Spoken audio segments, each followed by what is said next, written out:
What's up guys? Today we're talking about how to set up your home bar.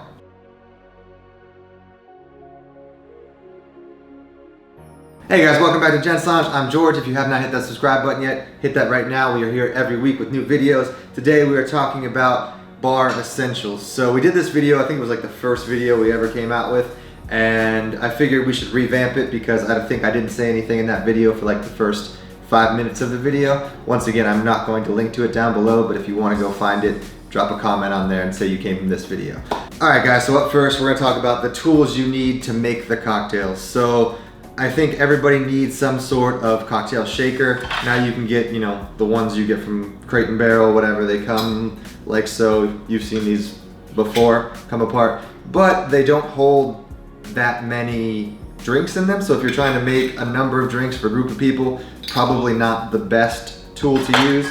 I do prefer to use these mixing tins. You can use a pint glass as the other end of this, but these won't break. So I like these because they are safer and you don't have to worry about getting shards of glass stuck in your hands. So you can find these on Amazon for like $5, I think, and they are very cheap, but these are really good for shaking cocktails. So up next guys, if you are not shaking your cocktails, you are probably stirring them. So you can use a pint glass, but I prefer to use a mixing glass. Once again, it holds more liquid so you can make more cocktails if you have a group of people over. And it looks kind of fancy, so it'll give you something to talk about with your friends.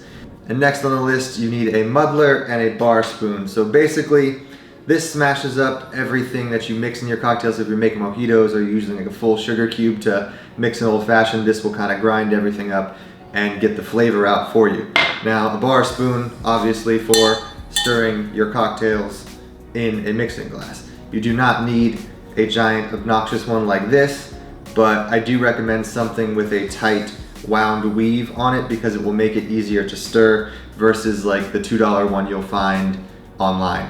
Up next, we're going to talk about strainers. You do need these to strain your cocktails. So I do recommend a Hawthorne strainer if you're only going to get one. This kind of keeps all the little ice chips from getting in your drink. And if you want to do a julep strainer, that would be more for the stirred cocktails. You can get one of those as well, but not necessary. I do also recommend a fine strainer to kind of keep all of the ice chips out of your shaken cocktails, just because it looks a little nicer and it looks a little cleaner and it kind of looks cool when you pour it into it. So fine strainer, Hawthorne strainer, way to go. And up next in the tools category, you need some jiggers. So I do recommend measuring everything out. These are like $1 a piece at any bar supply store. So I'd recommend getting a 1/2 ounce, 3/4 ounce, 1 ounce, and 1 1/2 ounce, which is what these two kind of cover. But if you want to do just one, I'd go 2 ounce and 1 ounce. And last but not least, on the tool side, guys, you're gonna need something to handle your garnishes. So I do recommend a standard peeler and a knife and a cutting board.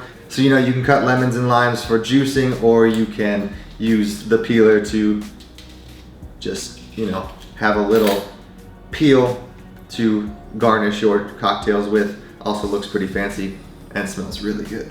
So that covers the tools, guys. Now moving on to the liquors you should have in your bar cart. And like I said, if you know your friends and your friends don't drink tequila, you don't need to have tequila in there. But if you're gonna cover the bases, I would go in this order with just the sheer amount that I kind of use in my own household and what I kind of see a lot of people drinking. So I'd go whiskey, vodka, tequila, rum, and gin, because basically if people drink gin, they probably drink vodka, and if people drink rum, they probably drink whiskey as well. Tequila is kind of the in-between there, which I don't really like tequila all that much, but I do have it for margaritas or shots. And last but not least, in the alcohol section, I always like to have a nicer bottle of Scotch or bourbon on hand. One, because I like it, and two, because there are some people that just like to sip something neat or on the rocks. And Jack Daniel's probably isn't doing it for that category. So now we're moving on to mixers and essentials. So let's see, I recommend you have a bottle of simple syrup. Make simple syrup yourself. I do have this bottle left over because someone brought it to my house, and now I just pour my simple syrup that I make in there because I know what it is and it's already labeled. But simple syrup is 1 part sugar, 1 part water. Boil it till it becomes clear and let it cool off. And then I recommend some bitters if you're gonna make an old fashioned. and Cointreau just because it is a staple in a lot of classic cocktails, so you will kind of go through it and it lasts a long time.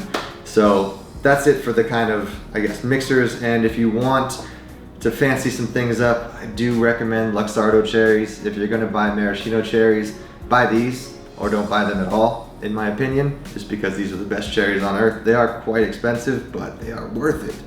And I think that pretty much wraps up the video. I do recommend that you have lemons, oranges, and limes on hand, but you can really use anything you have in your kitchen. So basil, mint, rosemary, raspberries, strawberries, any of those will make an interesting cocktail. So that pretty much wraps it up, guys. Thank you for watching. I hope this was helpful. If you have not hit that subscribe button yet, hit that right now. I will try to link to all these tools and accoutrements down below for you. And once again, thanks for watching, guys. Cheers.